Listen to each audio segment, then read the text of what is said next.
Mga ka-farmers, ito na naman si LV. Nagluluto ako ngayon dito sa bukid. Ito, kalano. Usok-usok pa. Ang gamit dyan, pinag-change oil ng mga sasakyan. Mga ka-farmers, ayan. Luluto ako ngayon, malapit nang maluto mga ka-farmers. Ang niluluto ko ngayon ay mani. Mukhang luto-luto na, malapit na atang malusak yung mani. Papalitan ko na ng bagong luto. Mga ka-farmers, ito. Pinag-change oil ng mga sasakyan mga ka-farmers.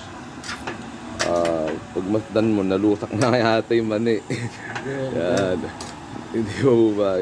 Yan, dyan kami nagluluto mga ka-farmers. Sa bukid, dyan ang lutuin namin. Nakakatipid dyan kayo sa gasol mga ka-farmers.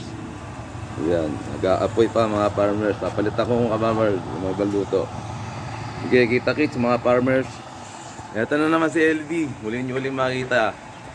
Abangan nyo sa sunod na episode.